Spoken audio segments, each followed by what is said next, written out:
Welcome back to What Drives You. And this is episode number, I think I'm at episode 33. 33. And I have a super special guest with me all the way from Vermont to Florida to Ohio now, Ohio. Mr. Bob, Mr. Bob Switzer. Welcome, Bob. It is a pleasure to be here with you, Carl. Thank you. Thank you. So, Bob, just give you a little background on Mr. Bob. I met his wife, I think the summer before he met her, because she was working up full time at summer camp in Wisconsin.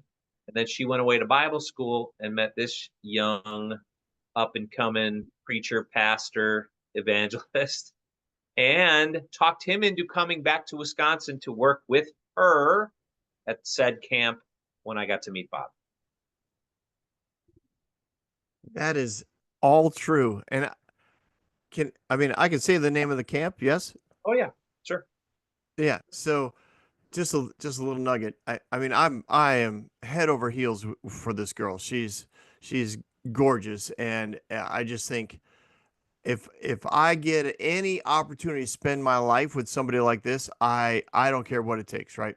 So she keeps talking about this place called Phantom Ranch, and I'm like all in. I'm like, I'll go, sure, I'll go to Phantom Ranch, and she's like, awesome. Now I was very well known at the organization that we were at, and they have their own camps, and I was set up to be a big deal, and I was like, nope, I'm gonna go to Phantom Ranch. They're like, really? You're gonna go to? They, I am. So I finally get to the point where we're gonna fill out the paperwork. I fill out the paperwork, get approved. We're driving down the driveway, and it's for the first time that I see the word Phantom Ranch. And for months, I just called it Phantom Ranch because my wife called it, or my girlfriend called it Phantom Ranch. I had no idea that it was Phantom Ranch. For whatever reason, our our our nuances of the way that we say things, I thought it was Phantom. Like, I don't know, a fan. I had no idea what was going on. I just knew I was going to get to be with her, and that's all that mattered. And you did get to be with her, and you got to hang with myself and Bob Lewandowski and Olin, and that was a brotherhood, and that's why I love Christian camping and camping in general. The amount of time that you get to spend next to somebody 24/7 the whole summer, right? Even though you guys snuck off for some stuff on your own, that was dating stuff, which is great. Well, you know, appropriate things. Um, that brother, I mean, it's lasted. What year was that, Bob? 80, Uh, 5, 6, 7, somewhere in there. yeah, it would be, yeah, 80, summer of 80. We graduated high school 83. So yeah, it'd be summer of 84.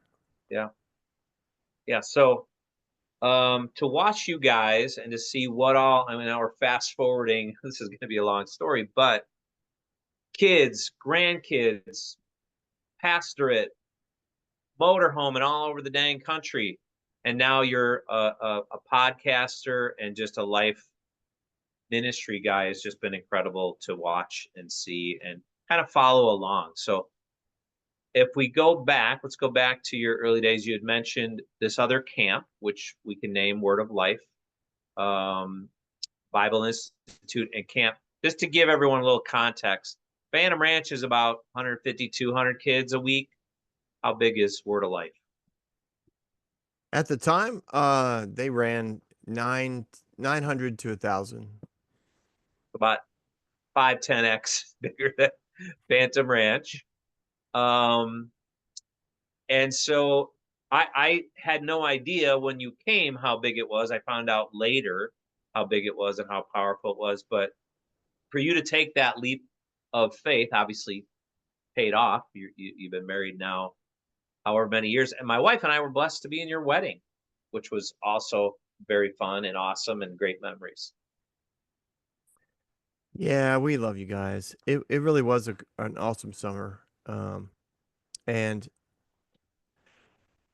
you know, I mean, we to think about Word of Life, and I think about where I was with God and who I thought he was or my whatever, and where I am now in my podcast, which it's literally light years away. But our journey, wherever we go and the people we meet, like they all have opportunities to bring positives to us. And our choice of what we're going to do with those circumstances, because those places we are and the people we meet, those are all circumstances. We get to choose how we're going to interact with it and how we're going to respond, or if we're going to just react. And I look back and I'm amazed at where God's brought me. But man, it has been a fun ride. Yeah, I had a coworker today ask me, Bob, and I'll ask you the same question, which was super interesting. He's like, you don't have to answer this or not, but you do because we're on a, a video podcast. He said, "You consider yourself a religious guy or a spiritual guy?" Which was pretty profound from a coworker who just out of the blue has gotten to know me over the last couple of years. And my answer was this. I said, to me, religion is more man-made rules, laws, and all that stuff. Spirituality and faith is really more where I'm at in my journey. And when I met you, I was probably more legalistic, fundamental. We do these things because the church tells us, not necessarily the Bible. So where were you at then? Where are you at now? What would you say? Are you more of a spiritual or religious person? I think I know the answer, but let's tell the world. I would say I was hardcore religion. I really was. It was all about being right. It was about making sure other people knew that they were wrong. And there was no grace, really. I mean, grace is one of those weird words where if you add anything to it, then it's no longer what you say it is. So it's I had no grace. I really didn't, because it was I was enthusiastic about being right, and I had a lot of fun believing that I was right. So in a lot of ways, it's fascinating to see how the constant invitation from the Lord was, are you willing to just take one more step? Are you uh, just come toward me a little bit? He never, for me in my journey, he never came to me and was like, Bob, you need to change or else, because that's not his character. I mean, I thought it was his character back then, but Yeah. but he was always inviting me to the next step. And for whatever reason, Carl, I was always willing to take one more step. And so uh, it started with grace. Um, it morphed. It, I went through multiple denominations. I never went to seminary, so I was never fully connected to a denomination. Um, but I went to several independent churches, and each one got, for me, a little more filled with grace, a little more kingdom minded, a little more spiritual and less religious, until ultimately I am where I am now, because I really wanted to help a church kind of transition even more. I mean, they were a very grace filled church, very kingdom minded church, but when I presented the idea to the leadership, they shut it down hard, and I don't blame them for that. I mean, you're messing with a lot of people's income, you're messing with their mortgage payments to make that kind of transition in a church. And for us, and I got to give Lori credit for coming along in the journey, but for us, it was like we're willing to lose it all, because we don't want more religion, or we want more of Him. Yeah. So yeah, we left. I know I'm way ahead on the story now, but we left the church. It was a great gig. It really was. We got paid very well. I really didn't do that much work, and there were good people. But we left that and hit the road. We honestly thought we were going to take about a year sabbatical, but what I have found, and this is another whole can of worms, trying to find a job in ministry when you're at the time I was in my mid 50s, never been to seminary, was not part of a denomination, and I have some pretty radical ideas about how much God loves. And there isn't there are some churches I wouldn't touch because I'm just like, no, I am not going back there. But there's others who are like, well, you seem like a great guy. Why don't you, come hang out for 2 or 3 or 4 years and we'll see if maybe we can do something. And I'm just like, nah, I'm not. It's not, Yeah. whatever. It's just not going to fit. So here I am, still on the road, loving Jesus, and talking about it as often as I can. Yeah, no, it is interesting like that,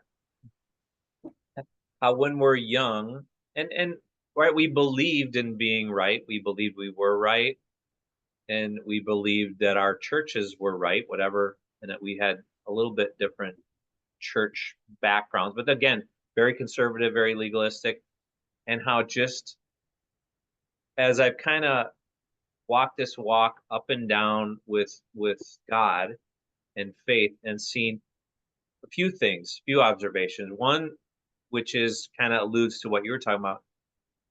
Back in the day, there were no full-time paid ministers. Like you fished and ministered, you sowed tents, you ministered, you collected taxes, you right like you. There was no like full paid on like that didn't happen, and the churches were not mega churches. They were, yeah, occasionally we had two, three, 4,000, right? We fed them some fish and loaves, but it was mostly right? The 12, the 30, right? There was no Willow Creeks in the world. So I've kind of rethought this whole modern structure of mega churches and big paid pastors and full these giant staffs. And I'm like, I don't think that's how it was supposed to be. And by the way, the people who were closest to God in the Bible and to Jesus, they were all major screw ups, right? They were all flawed people who needed what you talked about a bunch. It was grace.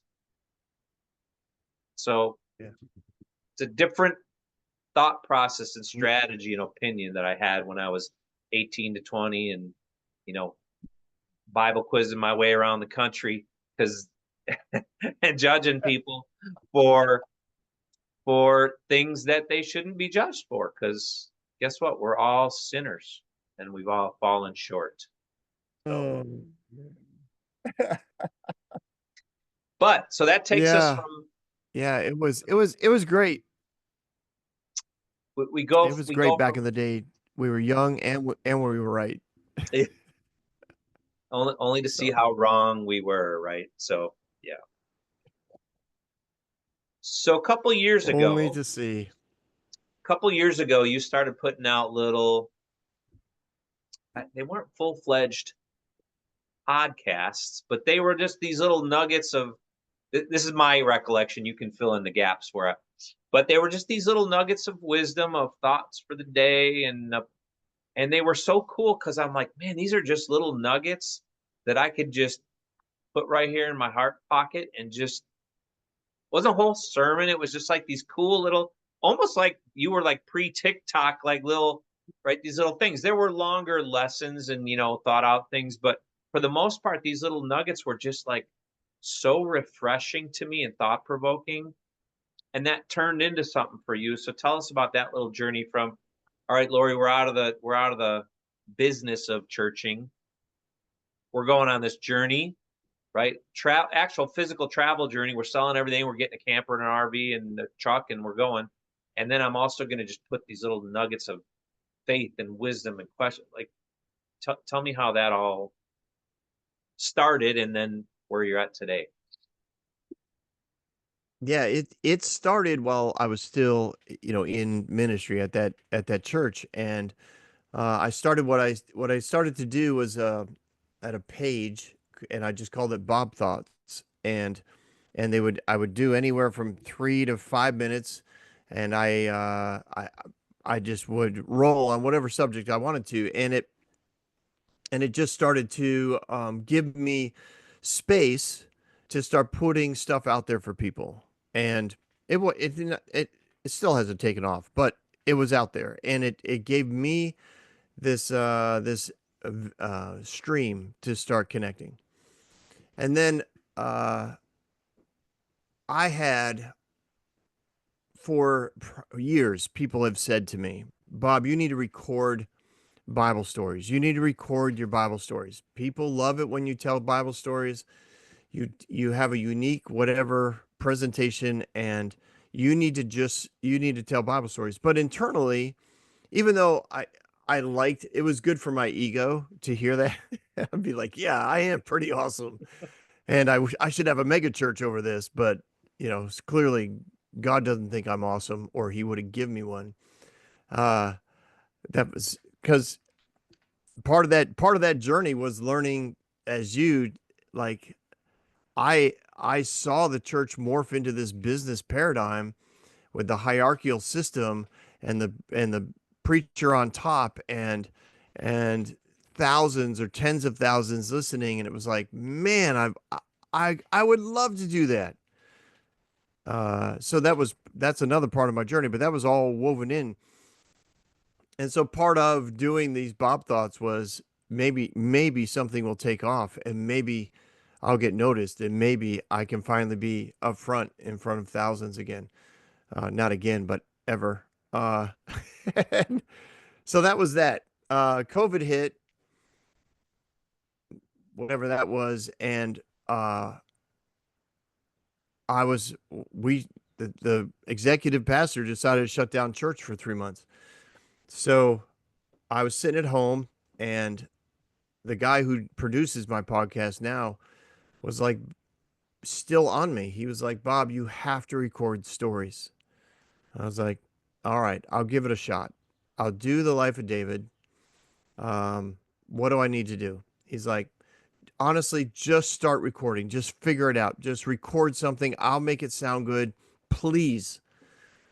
So I started writing down notes, and I started to actually unravel because I was like, I don't have any time constraints. I don't have a congregation I'm trying to manipulate or trying to get a response from.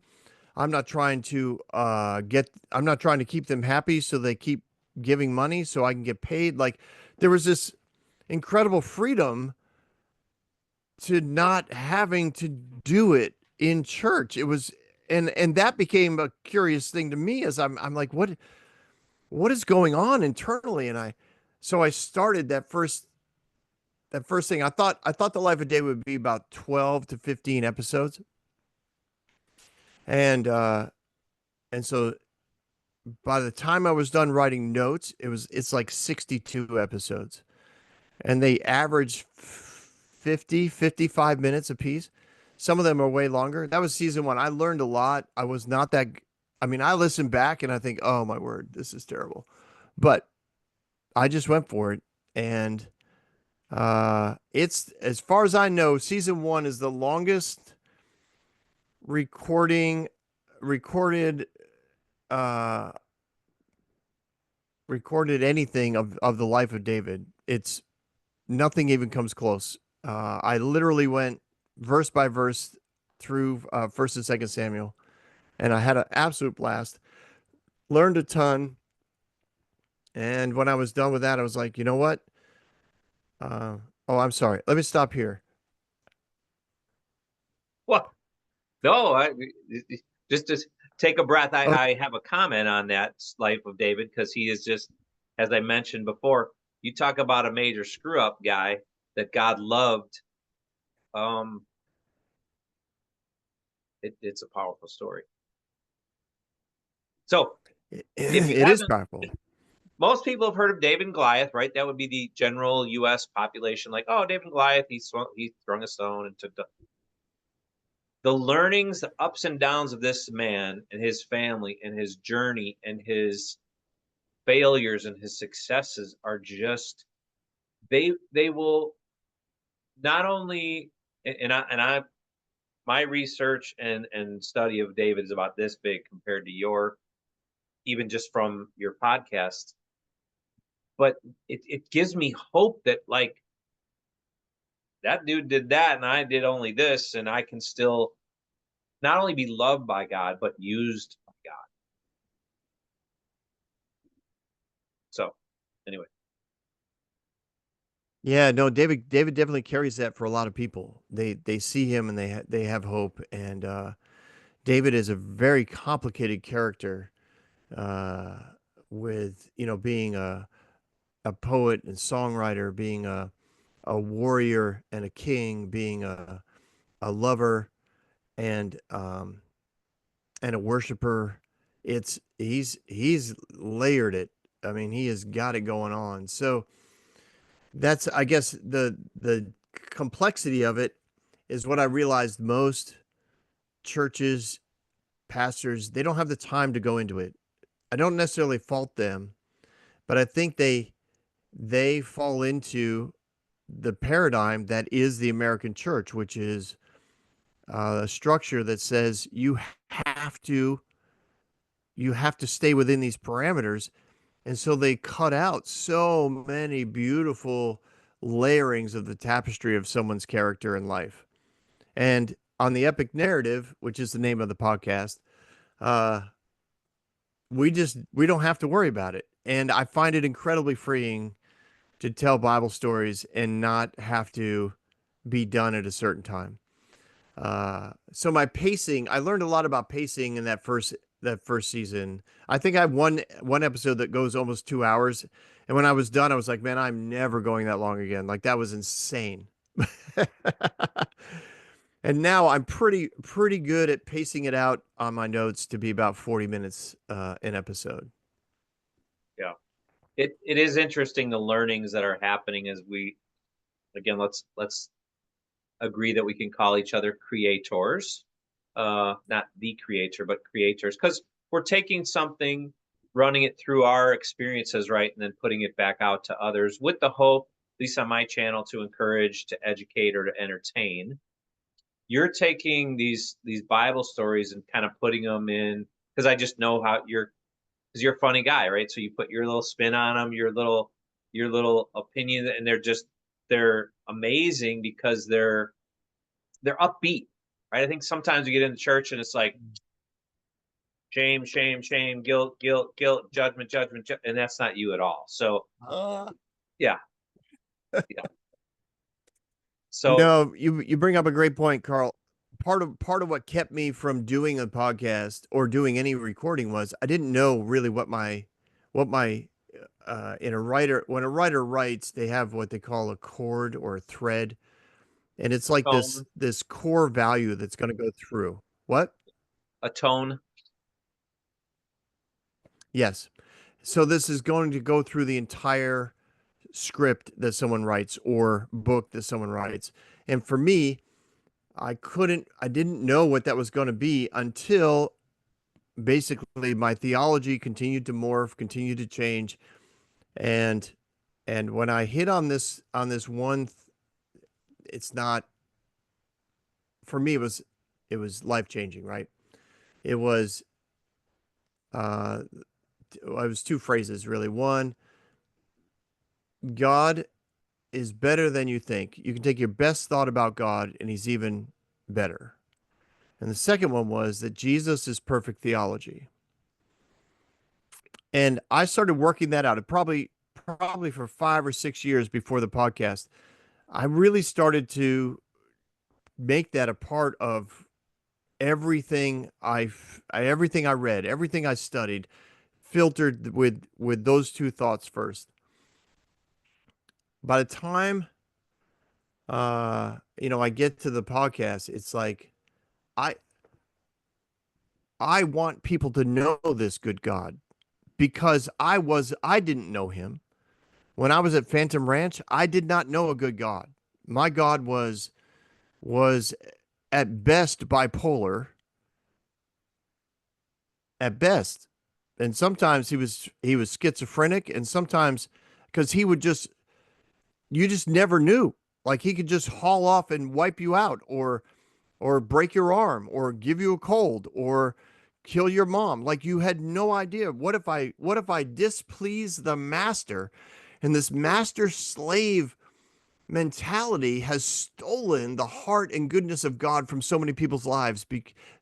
And there's reasons for it, but it's a tool of religion to steal the heartbeat of God, which is to love those that He created, which is everyone. He loves everyone.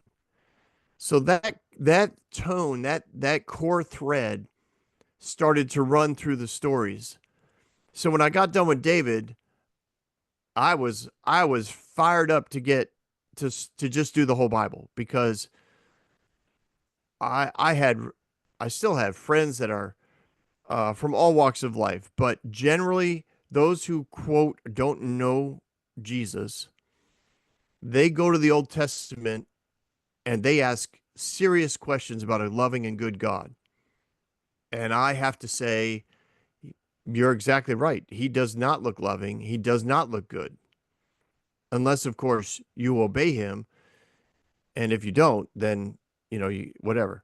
So I started to take those core philosophies that I've been internalizing for about 5 or 6 years. And I was like, okay, God, you have a serious problem if you're truly good and you've always been good. We've I felt Holy Spirit tell me like almost this phrase. It was almost like, I agree with you, and I'd really appreciate it if you'd fix it. And I was like, all right, then I'm gonna do it. I'm gonna like, and I'm not gonna mess with it. Like if you come out looking bad, like I'm sorry. Like I'm not gonna do the PR move for you. And I cannot believe how good God is and how twisted and refiltered people have taken things. Like so many times when I've studied things in Genesis, Exodus, Leviticus, Numbers, Deuteronomy, First and Second Samuel, I'll look up a word and a translator has a choice of either negative or positive, and they choose the negative. Why? Because that's their belief about who God is. Yeah. And that I can't tell you how much I learned about that negative filter on God coming through Moses as he as and the book of Exodus, uncanning how he set up how people perceived and what they believed about God. And I'm not saying he did it maliciously. He really believed that people needed that kind of God. It fascinating. It's a fascinating study. That's so much Yeah, fun. they all are. I I think, Bob, you hit on one nugget that really influenced me and changed me, and I think I saw it in you too, is when you hit, because you got 5 kids or 6, I can't Four remember. kids. Four kids, okay. I gave you credit for an extra one. Sorry. Four, but now a bunch of in-laws and grandbabies and the whole deal. When I hit fatherhood, my whole opinion of God changed because I had this love for this little child. Mhm. And uh when I but I could never have that perspective before, right? Because I had never been a father and go, holy crud, whatever this kid does, I might be mad at him, I might scold him, I might discipline him, but I'm gonna love them. And so that's another cornerstone in my faith that has changed from, if God is the father of us all and loves us all like we should as like my whole attitude of, like you said, that the bad press, maybe I'm giving more, putting words in your mouth a little bit, but that bad press, that bad PR about shame, fear, guilt, all that. I'm like, this is my dad, right? And that changed my perception. It also changed the way I presented God. Like, yeah, he might be disappointed in you, but he loves you, man. He wants you at the end of time to come home with him.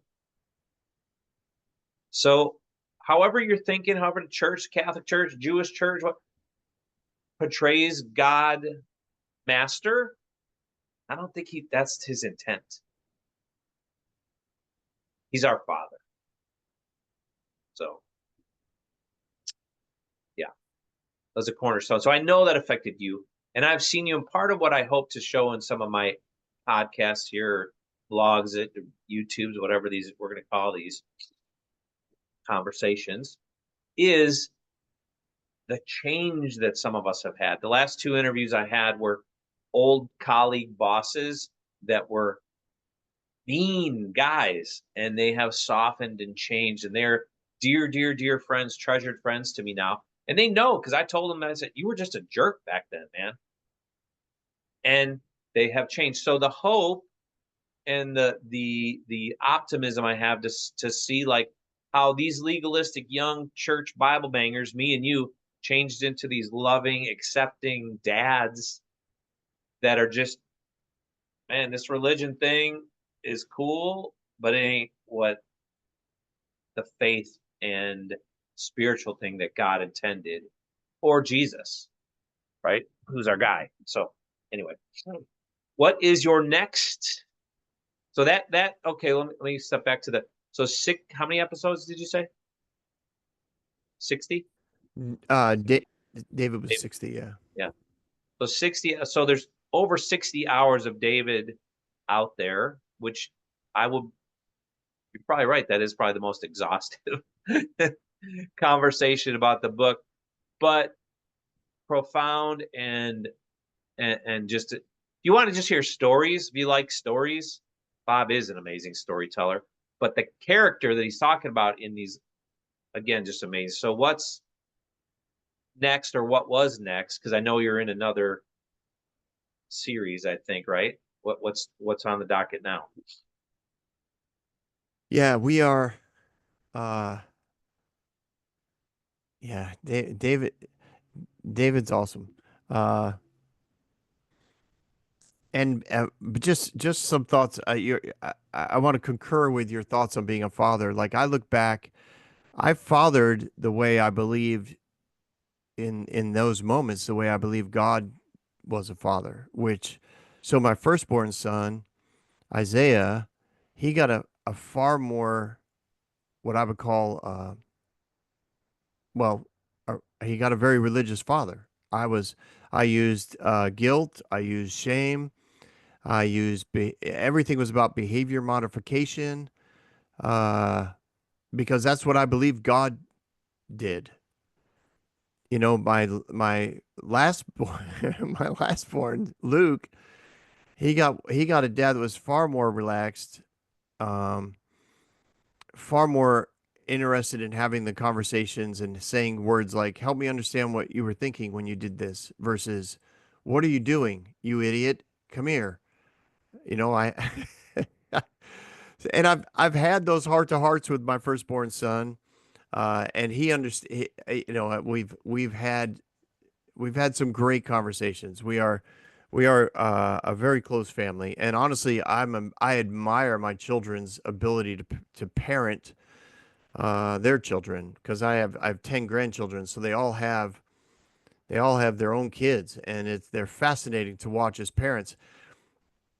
Um, but I went from First and Second Samuel. I went back to Genesis because again, I I was like, there's a lot in here that makes it look like you killed everyone with a flood. Like what is that about? So let's go back and let's figure this out. Either you've been good all through time or you haven't. And here's a side thought, right? A lot of people look at the Old Testament and they say, well, that's the way God was in the old covenant. And then Jesus showed up, and now that's the new covenant. And the new covenant has wiped out the old covenant. And I appreciate that mindset because they have to do something with the Old Testament because they want to be like Jesus, but they can't be like God. And I'm sorry, but Jesus and God they were never separated. Like they've always been together. Anyway, so that's another whole Trinitarian concept. But uh, I I I was studying covenant. Um, I think under in the life of David for whatever reason, and I realized it was very clear in the Jewish culture that that when you were working something out, let's say between our families, I want to work with you because you're a brilliant salesman, and I want your cars and you want my stories. So we work out a contract, right? And then as we get to know each other and everything's going really well, I like your character, I like the way you do business. I decide to enter into covenant with you. Now, the covenant increases what the contract was. Now we've known each other for 50 years. I look at your family, you look at my family. The children are amazing. Our wives are amazing. The grandchildren are amazing. We say, you know what? Now we're going to enter into a second covenant. We're going to not just cover what we need to get by the market, the value, the real estate. We're literally going to include everything. Our entire lives will now be lived for each other, and we will cover each other's losses. We will enjoy each other's gains. There will be no separation. The second covenant doesn't change anything from the first covenant because it's always built on character. The second covenant destroys the old covenant because it literally takes everything of the old covenant and incorporates everything else in our lives. And that's what the second covenant was with Jesus. It didn't change the character of God. It built on the character of God and said, because of his character, the second covenant now includes everyone in the world, not just one nation. It includes everyone. We're Hmm. all in. And that was pretty significant for me because I grew up believing that God was the angry, ready to kill you master in the Old Testament, but then he switched out, which is that schizophrenia thing, and now he's Jesus.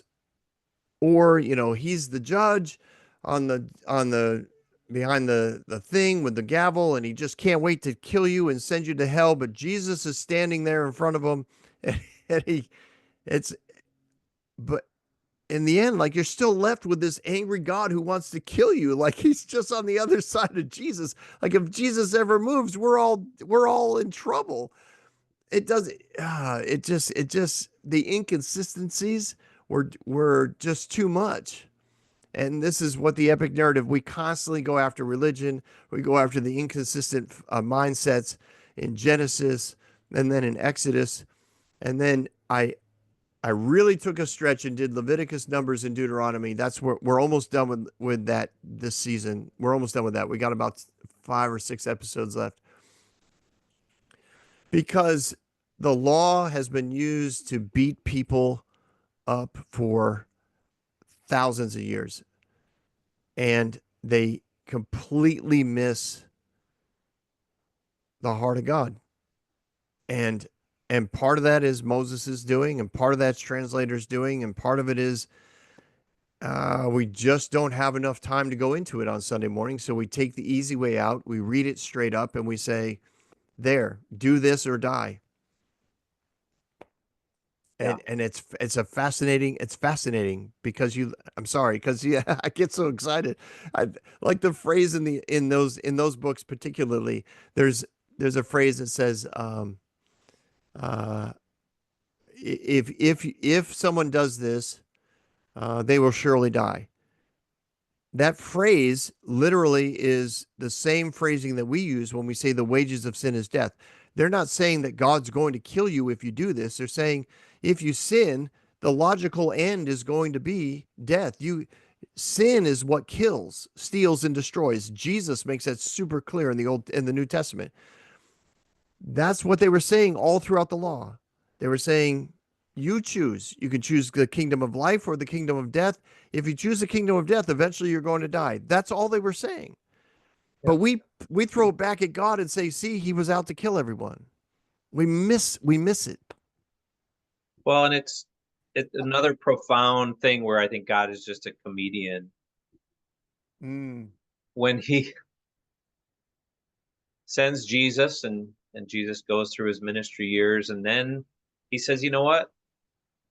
Again, I'm paraphrasing and the, is this a word, theatricalizing the story. But the comedian part of it is when he takes Paul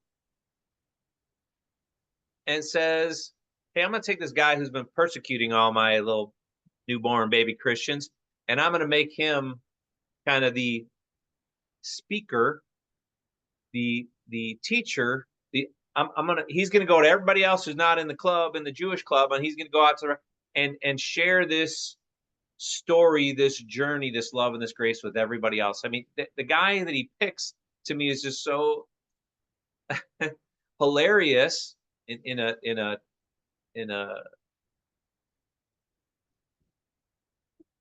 global sense that why would you pick that guy?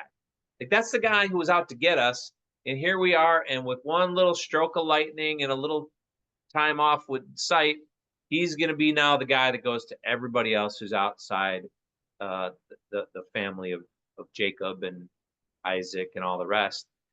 And I think about there's so many of those characters. I can't wait to get to the story of Paul and the apostles because he has just used these flawed people to change the world and to show his love and to show his grace.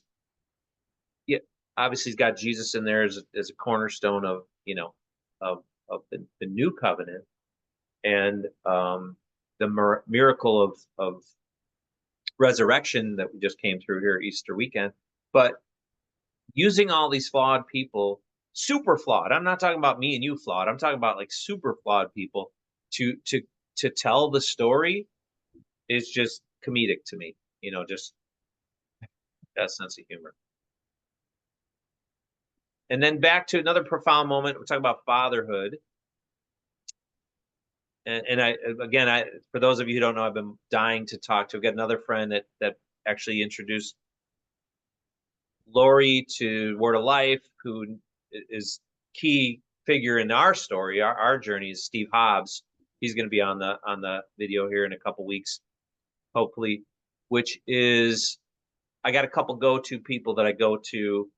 Steve is one of them when I have a question, but the idea of sin, which is to me, we've complicated it a little bit, Bob, and you've alluded to it a little bit in the rules and the shaming and the holding people back. And to me, sin at its core is just this. Sin means without, right? It just means separation, without. So when you sin, you are just excluding, you're without, you're leaving, you're separating from God. And that to me is way more palatable than shame and wrong. It's just like, man, I just did this without thinking about God, right? Doesn't make it the consequences any different. It just makes the shame and the coming back to my father easier. Like, man, I did that without you. I wasn't sorry, dude. Sorry, dad. I got to come back, right? It's, I screwed up. I got to come back. As opposed to, like you said, Jesus stepped away for a second and God shot me down dead. No. Sin is I am thinking and behaving without my father, without grace, without hope and love. And it just, that's been a profound thing for me. And I don't know how that permeates. I guess I got to go back and listen to all your, just how does sin and that separation from God, how's that gap get closed? I know it's with Jesus, right? A lot of that's with Jesus. A lot of that's with grace. A lot of that's with us accepting that gift of grace. But my perspective on sin has morphed. I think yours has too. Yes, it has morphed. Absolutely. No, I believe it's in Corinthians. It says, which would be from Paul. It says, but you have separated yourself from God in your mind. It is when we make that choice to separate. God can't separate from us. There's nothing we can do or say or go. There's nowhere we can go. What does David say? Like even to the depths of hell, and you are there. Like there's nowhere I can go where your love isn't present. But we think we're separated. We think that there's distance. That's a mindset that the enemy takes advantage of, and then he heaps upon us the guilt and the shame and the fear and the anxiety and the self-rejection, and he just complicates it, and all it takes is a switch of our awareness to realize God's right there, and he loves us. He's a father that has never left us. And that doesn't mean we don't get the results of our choices. But that's a core thing from the creation. You reap what you sow, but the ability of God to mediate that is something that we all have the opportunity to interact with, and it's a beautiful, beautiful relationship. Yeah. Yeah, I'm, you know, you talked about the freedom on your podcast to not have constraints. That's a little bit what this channel is about in some instances, because I started it in, and I shared this on a couple other episodes. Started it in COVID, and it's so funny. But if I could show you, I did like 10, 12 episodes, Bob. They're all like I'm literally in a hoodie with this little light, like I'm getting, grilled as a prisoner. They're just so dark, and because it was that time, like we didn't know what's happening in the world. I'm locked in my house now. They're so dark and dismal, but I was also worried about pre-roll, roll, post-roll, graphics, da da da. And then so that's 4 years. I just looked at the time spent the other day. It was like 4 years ago, January, where I was so afraid, ashamed, embarrassed to put these things out. I never did. They're sitting there in my YouTube studio, not published. And then this year I was like, through yourself, through another friend of mine that has a YouTube channel where he just does recipes and stuff. But just always, I'm like, if nobody watches this thing, it's an avenue for me to share thoughts, experiences, learnings. I'm just going to put it out there because it could help somebody, could encourage somebody. Um, and I love talking to people. As you know, I'm a connector, and you and I have had millions of conversations when we were young about life, about our women who we're both still with after all these years, which is a great thing. But yeah, to be able to, it's a core theme I think that you're seeing and sharing in the Bible is these stories, these parables, these lessons are so much more powerful than rules and laws. Maybe speak to that in your studying and in your you know unguardrailed content now, how that's kind of helped you dig deeper or share more or share better.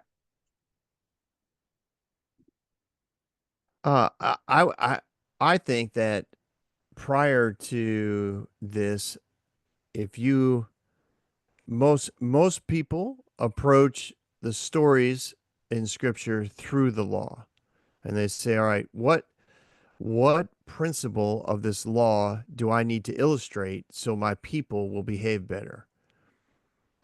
So for the epic narrative, uh, like when we did the law this past season, which was a real stretch, it was like, all right, these were completely capsulated by Jesus when he said, the law and the prophets are summed up as this: love the Lord your God with all your heart, soul, and mind, and love your neighbor as yourself. That's it. Yeah, So when I was going through the law, I kept going back to that and going, all right, it looks like I'm supposed to hate somebody in this law. I'm supposed to separate from them. I'm not supposed to touch them. I'm not supposed to talk to them. But that's not what the law was about, or Jesus would have said something about it. Jesus refers to those laws. He says the law of Moses, or he says the law that you have written. He never makes a claim to those, like, though it's bizarre. Most people don't pay attention to that, but he doesn't ever claim the law of the Old Testament as being his, which is fascinating to me. So when I look at the stories, I think that they are the primary filter, and everything else has to fit through them. yeah, that's great. Great point. Great observation. I yeah, to have the freedom, just put that aside and just, yeah, get rid of the law. That's very interesting. And it's hard growing up in a church and growing up in a Bible school and growing up like here's our governance, here's our policies, here's our thought. Eh, it's just about these three: faith, hope, and love, and the greatest of these, and the neighbor. I just we've made it so dang complicated. It just doesn't need to be, in my opinion. Pretty simple. Not easy because we all have our old nature tagging, right? Fighting us every step of the way, but it's pretty simple. Yeah. Well, man, you've this journey. So your day job now, you're kind of working through some stuff to, which that could be a whole nother show, by the way. Traveling America, campgrounds, RV, that whole thing. Because I'm sure you've looked. There's a ton of RV channels out there, but you're now again. I was very envious. I must confess, Pastor Bob, that seeing all your sunsets and blue ocean pictures and Key West stuff, it's one of our Beth and mine's favorite places in the world. And I was like, how in the world did he get down there and get to spend all this time down in Key West? Um, so what's next for the Switzers, I guess, is my long-winded way of asking that. Yeah, we the RV world allowed us to be down there because we could never afford to live down there, but we lived a year and could have stayed. But it is, it's mile marker zero for a reason. Like it is the end of the road, and it was so far from our kids and our grandkids. There was no way to get to anybody without spending a lot of money and a lot of time. So we are currently in, at the time of this recording, we are in northeastern Ohio, just west of Cleveland. And we are at a campground and we're working for the summer, just doing what needs to be done. Uh, we work 40 hours a week. We get to stay for free, but we're within driving distance of all 10 of our grandkids, and we are ecstatic. So we don't know what will open up after at the end of summer, but we are super excited to be this close to our grandkids and our children, of course. They're also awesome. Kids, grandkids, awesome. Again, jealous of grandkids. And I don't know if I shared this with you, and maybe you heard this from somebody else, but you remember Roy Tanner from Phantom Ranch and his wife Ann. She was around, but not as much. So he retired and passed the baton to Olin Johnson, but he has a very interesting retirement plan, which is they sold everything, bought a big truck, bought a big tow behind RV, and they spend because Camp Phantom Ranch has been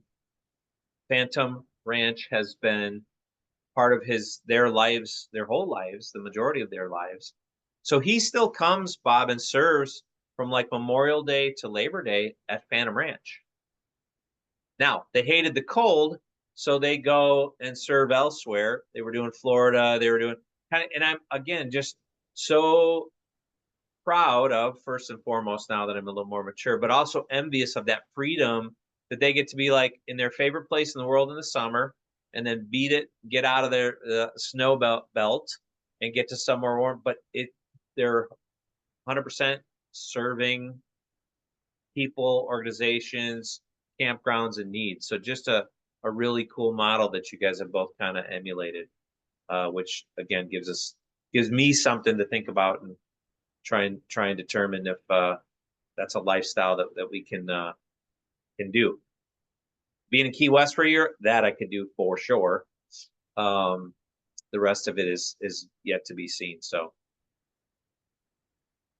yeah, Well, as you know, and I know you're a car guy, you get to buy some pretty. I mean, we our truck is one of the sweetest vehicles I've ever owned in my life.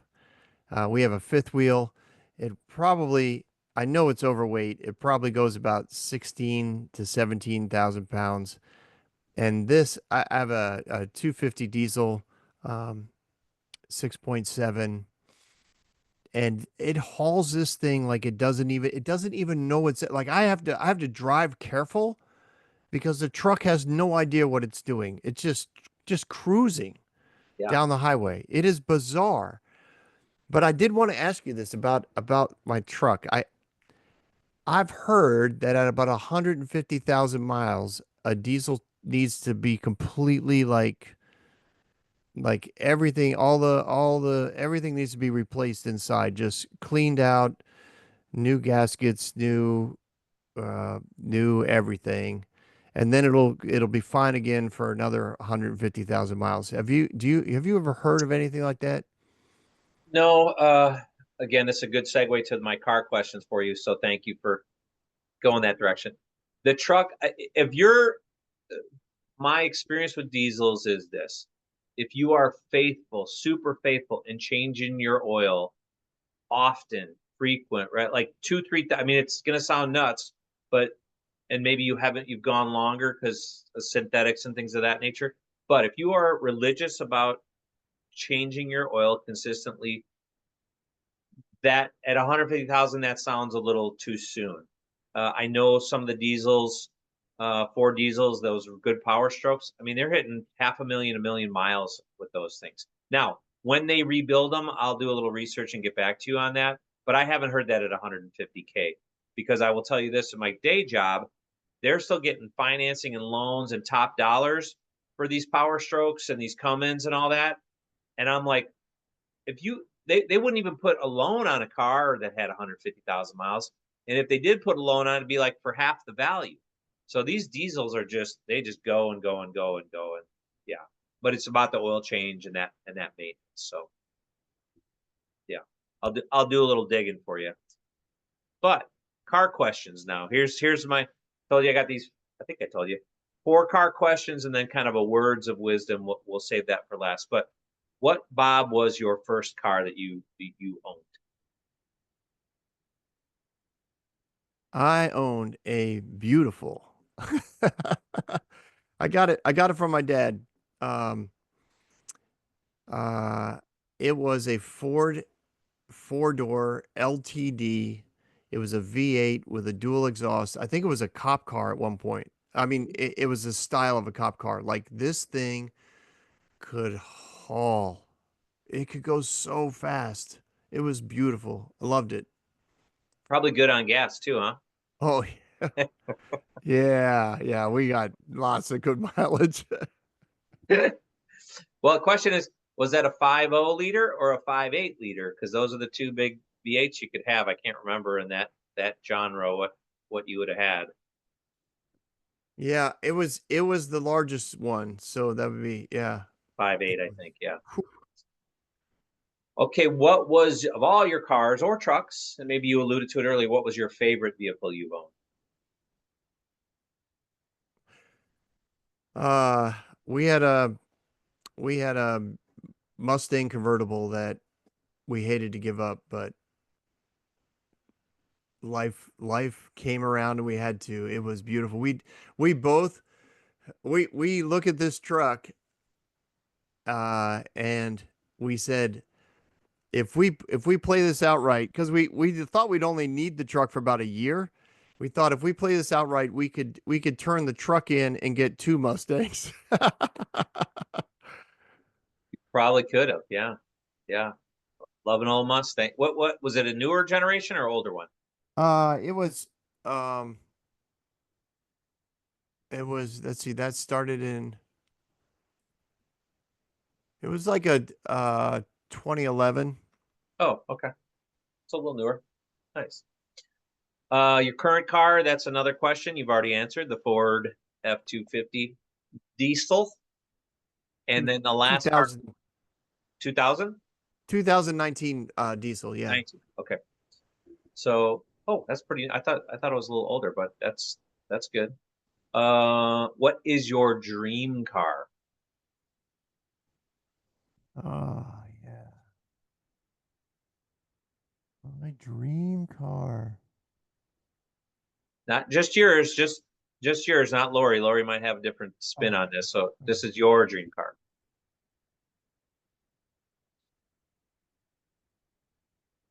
It would I I would love I would love a a custom boxer. Okay. Is that Porsche? Porsche, yeah. Got a Yeah. couple Porsche requests on or dream cars on the channel. So, interesting. Yeah, they're fun. I was talking to again a couple episodes ago. We're just talking about how Porsche is just it's one of the few vehicles, Bob, that just parked looks like it's going fast, right? It just the smoothness. It's a handcrafted work of art, in my opinion. I don't know. Could be my German roots that give me that bias. All right, words of wisdom, which you've shared a lot. So thank you so much for you know breaking through the religion and getting to the faith component of at a very base level. And I would encourage you folks, where can they get the epic narrative? Is it on Spotify or where would somebody find it? The Epic Narrative is on every podcasting network that I know of, every a platform that I know of. And you can also listen to it off of my website, which is thebobswitzer.com. And you just scroll to the bottom of the homepage, and all of them are there. So it's technically distributed through Podbean, but yeah, Okay. you can get it All right. anywhere. Yeah, because I think when I was doing some prep for our conversation, I was searching for you on am I drawing a blank here? On Spotify, and then I forgot that it was the epic narrative, so then I I couldn't get to what I was trying to get to. Anyway, so check it out. I encourage you to check. I mean, these are Bob's is a great storyteller. So listen to one or two, and you're gonna be hooked. So keep it up, my friend. Keep it up. Last question for you is: if you were to talk to the young Bob Switzer or your kids, either one, whatever your angle is going to be, and give them some words of wisdom. And let me give you some context.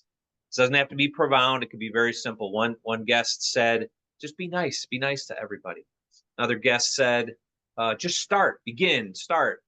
Another one said, "Work hard." So some of them are real basic principle nuggets that are just common to to most of us is common sense, but to them it really drives them. What would be some words of wisdom you would give young Bob Switzer?